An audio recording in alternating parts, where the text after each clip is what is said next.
নাম জুবায়ের, কুনিয়াত আবু আবদুল্লাহ, লকব হাওয়ারিউ রসুল আল্লাহ অর্থাৎ রসুল আল্লাহর একান্ত সহচর।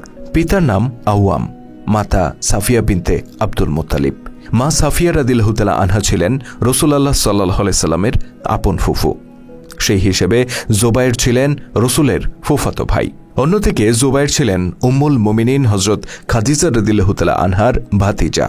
তাছাড়া উম্মুল মুমিনিন আয়েশা রাদিয়াল্লাহু তাআলা আনহার বোন আসমা রাদিয়াল্লাহু তাআলা আনহা ছিলেন জুবায়েরের স্ত্রী। এভাবে রসুল আল্লাহ সাল্লাল্লাহু আলাইহি সাল্লাম এর সাথে একাধিক আত্মীয়তার সম্পর্ক ছিল জুবায়ের রাদিয়াল্লাহু তাআলা আনহুর। হযরত জুবায়ের রাদিয়াল্লাহু তাআলা আনহু হিজরতের ২৮ বছর আগে জন্মগ্রহণ করেন। তার শৈশবকাল সম্পর্কে খুব বেশি কিছু জানা যায় না, তবে যতটুকু তথ্য উপাত্ত পাওয়া যায় তাতে জানা যায় যে শৈশব থেকেই তার মা সাফিয়া তাকে এমনভাবে প্রতিপালন করেছিলেন যেন বড় হয়ে তিনি একজন দুঃসাহসী, দৃঢ় সংকল্প ও আত্মপ্রত্যয়ী মানুষ হয়ে গড়ে ওঠেন। এই কারণে মা সাফিয়া তাকে প্রায়ই মারধর করতেন এবং কঠোর অভ্যাসে অভ্যস্ত করতেন। একদিন তার চাচা নাওফেল ইবনে খুয়াইলিদ তার মা সাফিয়ার উপর ভীষণভাবে ক্ষেপে গিয়ে বলেন, এভাবে মারতে মারতে ছেলেটাকে তো তুমি মেরেই ফেলবে। তাছাড়া বনু হাশিমের লোকদেরকে ডেকে নওফেল বলেন, তোমরা সাফিয়াকে বোঝাও না কেন? জবাবে সাফিয়া রাদিয়াল্লাহু তাআলা আনহা বলেন, যারা বলে আমি তাকে দেখতে পারি না তারা মিথ্যা বলে। আমি তাকে এজন্যই মারধর করি যেন সে বুদ্ধিমান হয় এবং পরবর্তী জীবনে শত্রুর বিরুদ্ধে যুদ্ধ করার হিম্মত পায়। এমন কঠোর প্রতিপালনের প্রভাব অবশ্যই তার উপর পড়েছিল। খুব অল্প বয়স থেকেই তিনি সাহসী ও শক্তিশালী হয়ে বেড়ে ওঠেন। মক্কায় তখন কুস্তি লড়াই ছিল জনপ্রিয় একটি খেলা। একবার মক্কায় একজন তাগড়া জওয়ানের সাথে তার কুস্তি লড়াই হয়। জুবায়ের তাকে এমনভাবে আছাড় দেন যে লোকটির হাত ভেঙে যায়। লোকেরা ক্ষিপ্ত হয়ে তাকে ধরে নিয়ে তার মা সাফিয়ার কাছে এসে অভিযোগ করে। সাফিয়া তখন পুত্রের এমন কাজে অনুতপ্ত না হয়ে বরং জিজ্ঞেস করলেন, তোমরা জুবায়েরকে কেমন দেখলে? সে কি সাহসী না ভীরু? এই ঘটনা থেকেই বোঝা যায় সাফিয়া রাদিয়াল্লাহু তাআলা আনহু তার পুত্রকে লড়াকু যোদ্ধা হিসেবে দেখতে চেয়েছিলেন। মাত্র ১৬ বছর বয়সেই ইসলাম গ্রহণ করেন জুবায়ের রাদিয়াল্লাহু তাআলা আনহু। একেবারে প্রথম দিকে ইসলাম গ্রহণকারীদের মধ্যে তিনি ছিলেন অন্যতম। যদিও তার বয়স তখন খুব কম ছিল, তথাপি দৃঢ়তা প্রদর্শন ও জীবন বাজি রাখার ক্ষেত্রে তিনি কারো থেকে পিছিয়ে ছিলেন না। তার ইসলাম গ্রহণের পর একবার কেউ রটিয়ে দিয়েছিল যে মুশরিকরা রাসূল আল্লাহ সাল্লাল্লাহু আলাইহি সাল্লামকে বন্দী অথবা হত্যা করে ফেলেছে। একথা শুনে তিনি আবেগ ও উত্তেজনায় এতটা আত্মভোলা হয়ে পড়েছিলেন যে তখনই একটানে তরবারি কোষ মুক্ত করে মানুষের ভিড় ঠেলে রাসূল সাল্লাল্লাহু আলাইহি সাল্লামের দরবারে গিয়ে হাজির হলেন। আল্লাহর নবী তাকে দেখে জিজ্ঞেস করলেন, কি হয়েছে জুবায়ের? তিনি বললেন, শুনেছিলাম আপনি বন্দী অথবা নিহত হয়েছেন। আল্লাহ নবী তখন খুশি হয়ে তার জন্য দোয়া করেন। সিরাত লেখকদের বর্ণনা অনুসারে এটাই ছিল প্রথম তলোয়ার যা আত্ম উৎসর্গের উদ্দেশ্যে একজন বালক উন্মুক্ত করেছিল। প্রাথমিক পর্যায়ে মক্কায় অন্যান্য মুসলিমদের মতো তিনিও অত্যাচার ও নিপীড়নের শিকার হন। তার চাচা নওফেল ইবনে খুয়াইলিদ ছিল খুবই সাহসী ও কঠোর প্রকৃতির মানুষ, যে কারণে তাকে কুরাইশদের সিংহ বলা হতো। নওফেল তাকে ইসলাম থেকে ফেরানোর জন্য চেষ্টার কোনো ত্রুটি করেনি। বহুভাবে বুঝিয়ে সুজিয়ে তাকে পূর্বপুরুষের ধর্মে ফিরিয়ে আনার চেষ্টা করে, কিন্তু তাতে যখন কাজ হয় না তখন সে কঠোরতা দেখাতে শুরু করে। নওফেল তাকে উত্তপ্ত পাথরের উপর চিৎ করে শুইয়ে দিয়ে এমন মার মারত তাতে জুবায়েরের মনে হতো এখনই হয়তো তার প্রাণ চলে যাবে। তথাপি তিনি নতুন ধর্মবিশ্বাস থেকে সরে আসেননি। এই অত্যাচারে অতিষ্ঠ হয়ে তিনি শেষ পর্যন্ত জন্মভূমি মক্কা ছেড়ে আবিসিনিয়ায় হিজরত করেন। সেখানে কিছুকাল অবস্থানের পর তিনি পুনরায় মক্কায় ফিরে আসেন। পরে রাসূলুল্লাহ সাল্লাল্লাহু আলাইহি সাল্লাম ও তার সাহাবীরা যখন মদিনায় হিজরত করলেন তখন জুবায়ের রাদিয়াল্লাহু তাআলা আনহু তাদের সাথে মদিনায় চলে গেলেন। মক্কায় থাকতে রাসূল সাল্লাল্লাহু আলাইহি সাল্লাম জুবায়েরের সাথে তারই বয়সী আরেক কিশোর সাহাবী তালহা রাদিয়াল্লাহু তাআলা আনহুর ভ্রাতৃত্বের সম্পর্ক স্থাপন করে দিয়েছিলেন। অতঃপর মদিনায় আসার পর নতুন করে হযরত সালামা ইবনে সালামা আনসারীর সাথে তার ভ্রাতৃত্বের সম্পর্ক স্থাপিত হয়। সালামা ছিলেন মদিনার একজন সম্ভ্রান্ত ব্যক্তি এবং আকাবায় বায়াত গ্রহণকারীদের একজন। যুদ্ধে অংশগ্রহণের ব্যাপারে জুবাইর রাদিয়াল্লাহু তাআলা আনহু ছিলেন অনন্য। তিনি বদর যুদ্ধে অত্যন্ত সাহস ও নৈপুণ্যের পরিচয় দিয়েছিলেন। তিনি মুশরিকদের প্রতিরোধ ব্যূহ ভেঙে তছনছ করে দেন। একজন মুশরিক সৈনিক একটি টিলার উপর উঠে দ্বন্দ্বযুদ্ধের আহ্বান করলে জুবাইর তাকে মুহূর্তের মধ্যে এমনভাবে জাপটে ধরেন যে দুজনেই গড়িয়ে নিচের দিকে পড়তে থাকে। এটা দেখে রাসূল সাল্লাল্লাহু আলাইহি সাল্লাম বলেন, এদের মধ্যে যে প্রথমে মাটিতে পড়বে সে নিহত হবে। সত্যি তাই হয়েছিল। মুশরিক লোকটি প্রথমে মাটিতে পড়ে যায় এবং জুবাইর রাদিয়াল্লাহু তাআলা আনহু তরবারির এক আঘাতে তাকে হত্যা করেন। এরপর তিনি ওবাইদা ইবনে সাইদের মুখোমুখি হন। সে ছিল আপাদমস্তক বর্ম দ্বারা আচ্ছাদিত। তার চোখ দুটি ছাড়া আর কিছুই উন্মুক্ত ছিল না। জুবাইর রাদিয়াল্লাহু তাআলা আনহু তার চোখ লক্ষ্য করে তীর ছুড়লেন। নিশানা নির্ভুল হল। তীরের ফলা গভীরে ঢুকে গেল এবং ওবাইদা মারা গেল। জুবাইর রাদিয়াল্লাহু তাআলা আনহু তার লাশের উপর বসে ফলাটি বের করে আনলেন। তবে কিছুটা বেঁকে যাওয়ার কারণে তিনি সেটা আর ব্যবহার করতে পারলেন না। যুদ্ধ শেষে স্মৃতিচিহ্ন হিসেবে রাসূল সাল্লাল্লাহু আলাইহি সাল্লাম জুবাইর রাদিয়াল্লাহু তাআলা আনহুর নিক্ষিপ্ত এই তীরটি নিজের কাছে রেখে দিলেন। রাসূলুল্লাহর ওফাতের পর তৃতীয় খলিফা হযরত উসমান রাদিয়াল্লাহু তাআলা আনহু পর্যন্ত এই তীরটি খলিফাদের কাছেই রক্ষিত ছিল। হযরত উসমানের শাহাদাতের পর জুবাইর রাদিয়াল্লাহু তাআলা আনহুর পুত্র আব্দুল্লাহ এই তীরটি নিজের কাছে নিয়ে রাখেন এবং মৃত্যুর আগ পর্যন্ত এটা তার কাছেই ছিল। বদরের যুদ্ধে জুবাইর রাদিয়াল্লাহু তাআলা আনহু এত সাংঘাতিকভাবে লড়াই করেছিলেন যে তার তরবারি ভোঁতা হয়ে গিয়েছিল এবং আঘাতে আঘাতে তার সারা শরীর ক্ষতবিক্ষত হয়ে গিয়েছিল। এই দিনের একটি ক্ষত এত গভীর ছিল যে চিরদিনের জন্য তা একটি গর্তের মতো হয়ে গিয়েছিল। তার পুত্র হযরত উরওয়া বলেন, আমরা সেই গর্তে আঙুল ঢুকিয়ে খেলা করতাম। এই যুদ্ধে তিনি হলুদ রঙের পাগড়ি পরিহিত ছিলেন। এটা দেখে রাসূল সাল্লাল্লাহু আলাইহি সাল্লাম বলেন, ফেরেশতারাও আজকে এই বেশে এসেছে। উহুদের যুদ্ধেও তিনি সমান সাহসিকতার পরিচয় দেন। উহুদের যুদ্ধে মুসলিম বাহিনীর বিপর্যয়কালে যে কয়জন সাহাবী জীবনের ঝুঁকি নিয়ে রাসূল সাল্লাল্লাহু আলাইহি সাল্লামকে কেন্দ্র করে প্রতিরোধ ব্যূহ রচনা করেছিলেন, জুবাইর রাদিয়াল্লাহু তাআলা আনহু ছিলেন তাদের মধ্যে অন্যতম। খন্দকের যুদ্ধে মুসলিম নারীরা যেদিকে অবস্থান গ্রহণ করেছিলেন সেই দিকের প্রতিরক্ষার দায়িত্ব ভার লাভ করেন জুবাইর রাদিয়াল্লাহু তাআলা আনহু। এই যুদ্ধের সময় মদিনার ইহুদি গোত্র বনু কুরাইজা মুসলিমদের সাথে সম্পাদিত মৈত্রী চুক্তি ভঙ্গ করে। রাসূল সাল্লাল্লাহু আলাইহি সাল্লাম তাদের অবস্থা জানার জন্য কাউকে তাদের কাছে পাঠাতে চাইলেন। তিনি 3 বার জিজ্ঞেস করলেন, তোমাদের মধ্যে কেমন আছো যে তাদের সংবাদ নিয়ে আসতে পারবে? এই কাজটি ছিল অত্যন্ত ঝুঁকিপূর্ণ। প্রত্যেকবারই হযরত জুবাইর রাদিয়াল্লাহু তাআলা আনহু বললেন, ইয়া রাসূলুল্লাহ, আমি আছি। আল্লাহর নবী তার এই আগ্রহে সন্তুষ্ট হয়ে বললেন, প্রত্যেক নবীরই একজন হাওয়ারি থাকে, অর্থাৎ একান্ত বিশ্বস্ত সহচর থাকে। আমার হাওয়ারি জুবাইর। সেই থেকে জুবাইর রাদিয়াল্লাহু তাআলা আনহুর লকব ছিল হাওয়ারিউ রাসূলুল্লাহ। খন্দকের পর বনু কুরাইজার যুদ্ধ এবং বায়াতে রিদওয়ানেও তিনি অংশগ্রহণ করেন। পরবর্তীতে খাইবারের যুদ্ধে তিনি অসীম সাহসিকতা আর বীরত্বের পরিচয় দেন। খাইবারের যুদ্ধে হযরত আলী রাদিয়াল্লাহু তাআলা আনহুর হাতে ইহুদি সেনাপতি মারহাবের মৃত্যু হয়। তার মৃত্যুর পর মারহাবের ভাই ইয়াসির ময়দানে অবতীর্ণ হয়ে হুঙ্কার ছেড়ে দ্বৈত যুদ্ধের আহ্বান জানায়। ইয়াসিরও ছিল মারহাবের মতোই বিশাল দেহ আর বিপুল শক্তির অধিকারী। হযরত জুবাইর রাদিয়াল্লাহু তাআলা আনহু খোলা তরবারি হাতে তার সাথে লড়াই করতে এগিয়ে যান। তখন তার মা সাফিয়া রাদিয়াল্লাহু তাআলা আনহা বলেন, ইয়া রাসূলুল্লাহ, নিশ্চয়ই আজ আমার কলিজার টুকরা শহীদ হবে। রাসূল সাল্লাল্লাহু আলাইহি সাল্লাম বললেন, না, বরং জুবাইরই তাকে হত্যা করবে। বাস্তবেই কিছুক্ষণের মধ্যে জুবাইর রাদিয়াল্লাহু তাআলা আনহু ওই ইহুদি দৈত্যটাকে হত্যা করেন।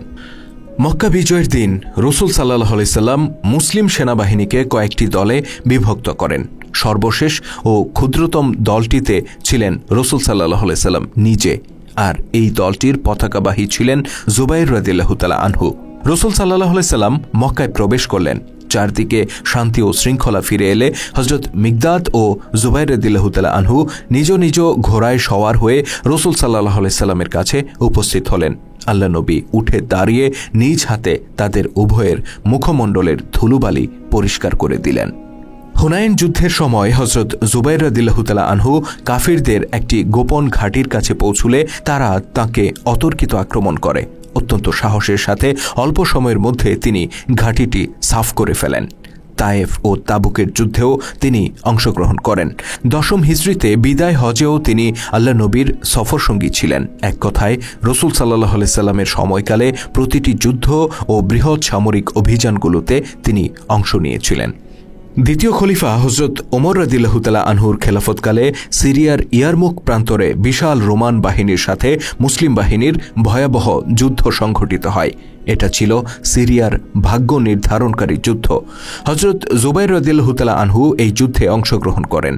যুদ্ধের এক চরম পর্যায়ে মুসলিম সৈনিকদের একটি দল সিদ্ধান্ত নিল জুবাইর রোমান বাহিনীর মধ্যভাগে প্রচণ্ড আক্রমণ চালাবেন এবং অন্যরা তার সমর্থনে পাশে পাশে থাকবেন। সিদ্ধান্ত অনুযায়ী হযরত জুবাইর রাদিয়াল্লাহু তাআলা আনহু অত্যন্ত ক্ষিপ্রতার সাথে প্রচণ্ড আক্রমণ পরিচালনা করেন। তিনি রোমান বাহিনীর প্রতিরক্ষা ব্যূহ ভেদ করে অপর প্রান্তে চলে যান, কিন্তু তার সাথীরা তার সাথে তাল মেলাতে ব্যর্থ হয়। ফলে তিনি একা হয়ে পড়েন। একাকী অবস্থায় আবার রোমান বাহিনী ভেদ করে ফিরে আসার সময় তিনি প্রচণ্ডভাবে আক্রান্ত হয়ে ঘাড়ে আঘাত পান। তার পুত্র ওরওয়া বলেন, বদরের পর এটা ছিল দ্বিতীয় জখম, যার মধ্যে আঙুল ঢুকিয়ে ছেলেবেলায় আমরা খেলা করতাম। তার এই দুঃসাহসী আক্রমণের ফলে রোমান বাহিনীর ওই অংশটি ছত্রভঙ্গ হয়ে পড়েছিল। ইয়ারমুকের যুদ্ধের পর হযরত আমর ইবনুল আস রাদিয়াল্লাহু তাআলা আনহু মিশরে আক্রমণ চালিয়ে ফুস্তাতের কিল্লা অবরোধ করে রেখেছিলেন। বেশ কিছুদিন চেষ্টা করেও তিনি সেই কেল্লাটি জয় করতে পারলেন না। এই অবস্থায় অতিরিক্ত সৈন্য চেয়ে তিনি আমিরুল মুমিনিন ওমর রাদিয়াল্লাহু তাআলা আনহুর কাছে চিঠি লিখে পাঠান।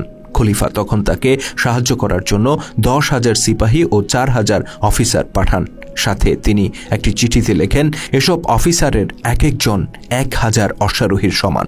হযরত জুবাইর রাদিয়াল্লাহু তাআলা আনহু ছিলেন এই অফিসারদের একজন। মিশরে মুসলিম সৈন্যরা 7 মাস ধরে এই কেল্লাটি অবরোধ করে রাখে, কিন্তু জয় পরাজয়ের কোনো সম্ভাবনা দেখা যায় না। এই দীর্ঘ অচল অবস্থায় বিরক্ত হয়ে হযরত জুবাইর রাদিয়াল্লাহু তাআলা আনহু একদিন বললেন, আজকে আমি মুসলিমদের জন্য আমার জীবন কোরবান করব। এই কথা বলে তিনি একটি সিঁড়ি লাগিয়ে কেল্লা প্রাচীরের মাথার উপর উঠে পড়লেন। আরও কিছু সাহাবী তার সঙ্গী হলেন। প্রাচীরের উপর পৌঁছেই তারা আল্লাহু আকবার ধ্বনি দিতে শুরু করলেন। এদিকে নিচ থেকে অপরাপর মুসলিম সৈনিকরাও একযোগে আল্লাহু আকবার ধ্বনিতে আকাশ বাতাস মুখরিত করে তুললেন। খ্রিস্টান সৈনিকরা মনে করল মুসলিমরা কিল্লায় ঢুকে পড়েছে। তারা ভীত বিহ্বল হয়ে পড়ল। এক পর্যায়ে অত্যন্ত ক্ষিপ্রতার সাথে হযরত জুবাইর রাদিয়াল্লাহু তাআলা আনহু কেল্লার ভেতরে প্রবেশ করে ফটক উন্মুক্ত করে দেন এবং সঙ্গে সঙ্গে মুসলিম বাহিনী দলে দলে ভেতরে প্রবেশ করে। অন্য কোনো উপায় না দেখে শত্রু বাহিনী সন্ধির প্রস্তাব দিলে তা গৃহীত হয়। হিজরি 23 সনে দ্বিতীয় খলিফা হযরত ওমর রাদিয়াল্লাহু তাআলা আনহু এক অগ্নি উপাসকের ছুরিকাঘাতে মারাত্মকভাবে আহত হয়ে শাহাদাত বরণ করেন। মৃত্যুর আগে তিনি 6 জন প্রখ্যাত সাহাবীর সমন্বয়ে একটি বোর্ড গঠন করে তাদের উপর পরবর্তী খলিফা নির্বাচনের দায়িত্ব অর্পণ করে যান। তিনি বলেন, জীবনের শেষ দিন পর্যন্ত রাসূল সাল্লাল্লাহু আলাইহি সাল্লাম তাদের প্রতি সন্তুষ্ট ছিলেন। হযরত জুবাইর রাদিয়াল্লাহু তাআলা আনহু ছিলেন এই বোর্ডের অন্যতম সদস্য। তৃতীয় খলিফা হযরত ওসমানের খেলাফতকালে হযরত জুবাইর রাদিয়াল্লাহু তাআলা আনহু নিরিবিলি জীবনযাপন করেছিলেন। তিনি কোনো রাষ্ট্রীয় দায়িত্ব গ্রহণ করেননি। বয়সও ততদিনে অনেক বেড়ে গিয়েছিল। 35 হিজরিতে বিদ্রোহীদের দ্বারা হযরত ওসমান রাদিয়াল্লাহু তাআলা আনহু অবরুদ্ধ হলে তার নিরাপত্তার জন্য জুবাইর রাদিয়াল্লাহু তাআলা আনহু নিজের পুত্র হযরত আব্দুল্লাহকে নিয়োগ করেন। হযরত ওসমান শহীদ হলে রাতের অন্ধকারে গোপনে তিনি তার জানাজার নামাজ আদায় করে দাফন করেন। হযরত আলী রাদিয়াল্লাহু তাআলা আনহুর শাসনকালে জুবাইর ও তালহা রাদিয়াল্লাহু তাআলা আনহু মক্কায় যেয়ে হযরত আয়েশার সাথে মিলিত হন। সেখানে তারা মুসলিম উম্মার তৎকালীন পরিস্থিতি নিয়ে গভীরভাবে আলোচনা করেন এবং মদিনায় না ফিরে বসরার দিকে যাওয়ার সিদ্ধান্ত নেন। তারা সকলে ওসমানের হত্যাকারীদের শাস্তি চেয়েছিলেন। বিপুল সংখ্যক লোক তাদের সহগামী হয়। এদিকে হযরত আলী রাদিয়াল্লাহু তাআলা আনহু তাদেরকে প্রতিরোধের উদ্দেশ্যে সেনাবাহিনী সহ অগ্রসর হন এবং হিজরি 36 সনের 10 জামাদিউল উখরা বসরার অনতি দূরে জিকার নামক স্থানে 2 মুসলিম বাহিনী মুখোমুখি হয়। ইতিহাসে এটি ওটের যুদ্ধ নামে পরিচিত। ওটের যুদ্ধ ছিল মুসলিম ইতিহাসের জন্য এক দুর্ভাগ্যজনক অধ্যায়। এ ব্যাপারে আমরা বিস্তারিত আলোচনা করেছি হযরত আলী রাদিয়াল্লাহু তাআলা আনহুর জীবনী নিয়ে প্রচারিত ভিডিওতে। আপনি ওটের যুদ্ধের বিস্তারিত জানতে চাইলে ভিডিওটি দেখে আসতে পারেন। ভিডিওর link I button, and screen, description সব জায়গায় দেওয়া আছে। এই ভিডিওতে আমরা শুধুমাত্র ওটের যুদ্ধে জুবাইর রাদিয়াল্লাহু তাআলা আনহুর ভূমিকা সম্পর্কে বর্ণনা করছি। দুই বাহিনী যখন মুখোমুখি অবস্থানে দাঁড়িয়ে গেল, তখন হযরত আলী রাদিয়াল্লাহু তাআলা আনহু একাকী ঘোড়ায় চড়ে রণাঙ্গনের মাঝখানে এসে হযরত জুবাইর রাদিয়াল্লাহু তাআলা আনহুকে ডেকে বললেন, হে আবু আব্দুল্লাহ, আপনার কি বাল্যকালের সেই দিনটির কথা মনে আছে যেদিন আমরা দুজন হাত ধরাধরি করে রাসূল সাল্লাল্লাহু আলাইহি সাল্লামের সামনে দিয়ে যাচ্ছিলাম? রাসূলুল্লাহ আপনাকে তখন জিজ্ঞেস করলেন, তুমি কি আলীকে মহব্বত করো? আপনি বলেছিলেন, হ্যাঁ ইয়া রাসূলুল্লাহ। আপনি স্মরণ করুন, তখন রাসূল সাল্লাল্লাহু আলাইহি সাল্লাম বলেছিলেন, একদিন তুমি অন্যায়ভাবে আলীর বিরুদ্ধে লড়াই করবে। হযরত জুবাইর রাদিয়াল্লাহু তাআলা আনহু বললেন, হ্যাঁ, এখন আমার সেই ঘটনা স্মরণ হয়েছে। এই কথাটুকু বলেই হযরত আলী রাদিয়াল্লাহু তাআলা আনহু নিজের তাঁবুতে ফিরে গেলেন। এদিকে জুবাইর রাদিয়াল্লাহু তাআলা আনহুর অন্তরে তখন ঘটে গেল এক বিরাট পরিবর্তন। তার সকল সংকল্প ও দৃঢ়তা ভেঙে চুরমার হয়ে গেল। উম্মুল মুমিনিন হযরত আয়েশা রাদিয়াল্লাহু তাআলা আনহুর কাছে এসে তিনি বললেন, আমি সম্পূর্ণ ভুলের উপর ছিলাম। আলী আমাকে রাসূলুল্লাহর একটি বাণী স্মরণ করে দিয়েছে। আয়েশা রাদিয়াল্লাহু তাআলা আনহু জিজ্ঞেস করলেন, তাহলে আপনার এখন ইচ্ছা কি? তিনি বললেন, আমি এই বিবাদ থেকে দূরে সরে যাচ্ছি। তার পুত্র আব্দুল্লাহ তখন বললেন, আব্বা, আপনি আমাদেরকে গর্তে ফেলে আলীর ভয়ে এখন পালিয়ে যাচ্ছেন? তিনি বললেন, আমি কসম করেছি আলীর বিরুদ্ধে লড়াই করব না। আব্দুল্লাহ বললেন, কসমের কাফারা দেওয়া সম্ভব? এই বলে তিনি স্বীয় গোলাম মখহুলকে ডেকে আজাদ করে দিলেন। কিন্তু রাসূলুল্লাহর হাওয়ারি জুবাইর রাদিয়াল্লাহু তাআলা আনহু বললেন, পুত্র, আলী আমাকে এমন কথা স্মরণ করিয়ে দিয়েছে যা শুনে আমার সকল উদ্যম উৎসাহ হারিয়ে গেছে। আমি নিশ্চিত যে আমরা হকের উপর নেই। এসো, তুমিও আমার অনুগামী হও। হযরত আব্দুল্লাহ এই যুদ্ধ অসমাপ্ত রেখে চলে যেতে অস্বীকার করলেন। হযরত জুবাইর একাকী রওনা হয়ে গেলেন বর্ষার দিকে। হযরত জুবাইর রাদিয়াল্লাহু তাআলা আনহুকে একাকী চলে যেতে দেখে হযরত আলী রাদিয়াল্লাহু তাআলা আনহুর পক্ষের একজন, যার নাম ছিল আহনাফ বিন কায়েস, তিনি বললেন, কেউ জেনে এসো তো তিনি কেন চলে যাচ্ছেন? আমর ইবনে জারমুজ নামে একজন বলল, আমি যাচ্ছি। একথা বলে সে অস্ত্র সজ্জিত হয়ে ঘোড়া ছুটিয়ে হযরত জুবাইরের পিছু নিল। জুবাইর রাদিয়াল্লাহু তাআলা আনহু যখন বর্ষা ছেড়ে একটু দূরে গিয়ে পৌঁছেছেন, তখন সে জুবাইরের কাছে পৌঁছল। কাছে এসেই ইবনে জারমুজ বলল, হে আবু আব্দুল্লাহ, জাতিকে আপনি কি অবস্থায় ছেড়ে এলেন? জুবাইর রাদিয়াল্লাহু তাআলা আনহু বললেন, তারা সবাই একে অপরের গলা কাটছে। লোকটি জানতে চাইল, এখন তবে কোথায় যাচ্ছেন? তিনি বললেন, আমার ভুল আমি বুঝতে পেরেছি, এই কারণে এই বিবাদ থেকে দূরে থাকার জন্য অন্য কোথাও চলে যাচ্ছি। ইবনে জারমুজ বললেন, চলুন, আমাকেও এদিকে এক জায়গায় যেতে হবে। অতঃপর তারা দুজনে একসাথে এগিয়ে চললেন। তিনি ঘুণাক্ষরেও আন্দাজ করতে পারেননি ইবনে জারমুজের অন্তরে ছিল বিষ বাষ্প। তার হৃদয়ে তখন ঘুরপাক খাচ্ছিল রাসূলুল্লাহর প্রিয় হাওয়ারিকে হত্যা করার বাসনা। জোহরের নামাজের সময় হযরত জুবাইর থামলেন। ইবনে জারমুজ বলল, আমিও আপনার সাথে নামাজ আদায় করতে চাই।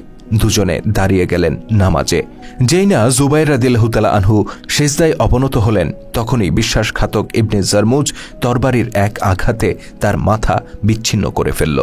যুদ্ধের ময়দানে যে জুবাইরকে হত্যা করতে পারেনি কোনো বীর যোদ্ধা, ইয়াসিরের মতো ইহুদি পালোয়ানের মৃত্যু হয়েছিল যে জুবাইরের হাতে, যিনি একাই রোমানদের বুহ তছনছ করে দিয়েছিলেন, সেই মানুষটি শহীদ হয়ে গেলেন একজন বিশ্বাসঘাতক বেঈমান নামধারী মুসলমানের হাতে।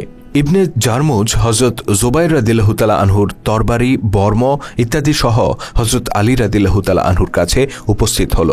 সে আশা করেছিল আলী রাদিয়াল্লাহু তাআলা আনহু খুশি হয়ে তাকে প্রশংসার বন্যায় ভাসিয়ে দেবেন।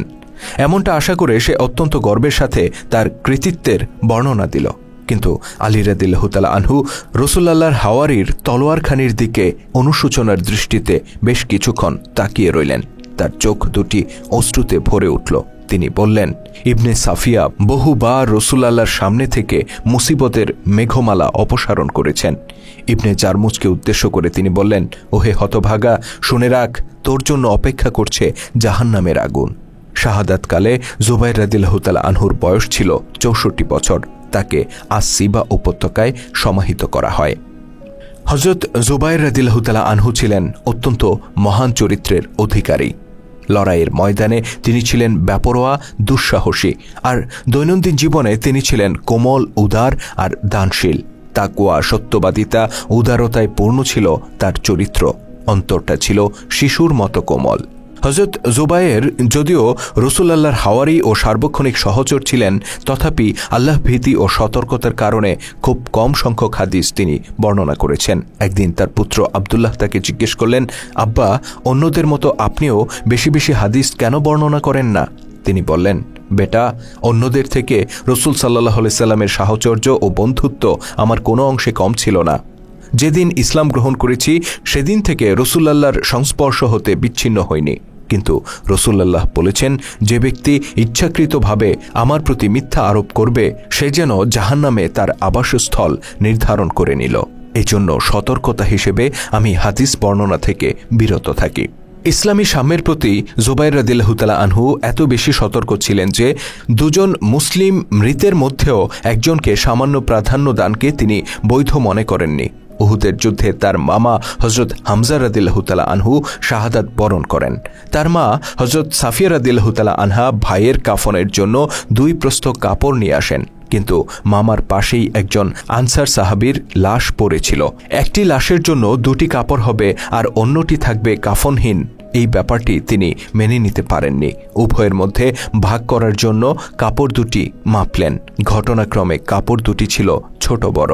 যাতে কারো প্রতি পক্ষপাতিত্ব না হয় সেজন্য তিনি লটারির মাধ্যমে বিষয়টির নিষ্পত্তি করেছিলেন। হযরত জুবাইর রাদিয়াল্লাহু তাআলা আনহু যে কোনো ধরনের বিপদ আপদকে তুচ্ছ মনে করতেন। মৃত্যু ভয় কখনো তাকে তার সংকল্প থেকে এতটুকু বিচ্যুত করতে পারেনি।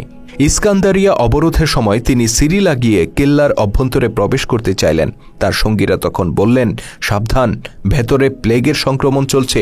জবাবে তিনি বললেন, আমরা তো জখম ও প্লেগের জন্যই এসেছি, সুতরাং মৃত্যু ভয় কেন? সেদিন তিনি ভীষণ সাহসিকতার সাথে সিঁড়ি লাগিয়ে কেল্লার ভেতরে প্রবেশ করেছিলেন। হযরত জুবাইরের সততা, আমানতদারিতা, পরিচালন ক্ষমতা ও সংগঠন যোগ্যতা ছিল অসাধারণ। মৃত্যুকালে লোকেরা তাকে আপন আপন সন্তান সন্ততি ও ধন সম্পদের মুহাফিজ বানানোর ইচ্ছা ব্যক্ত করত। হযরত উসমান, মিকদাদ, আব্দুল্লাহ ইবনে মাসুদ ও আব্দুর রহমান ইবনে আউফ রাদিয়াল্লাহু তাআলা আনহু সহ আরও অনেক সাহাবী মৃত্যুকালে তাকে ওসি নিযুক্ত করেছিলেন। অত্যন্ত সততার সাথে তিনি তাদের ধন সম্পদ রক্ষণাবেক্ষণ করে তাদের সন্তান ও পরিবার পরিজনদের জন্য ব্যয় করেন। হযরত জুবাইর রাদিয়াল্লাহু তাআলা আনহু স্ত্রী ও সন্তানদেরকে গভীরভাবে ভালোবাসতেন।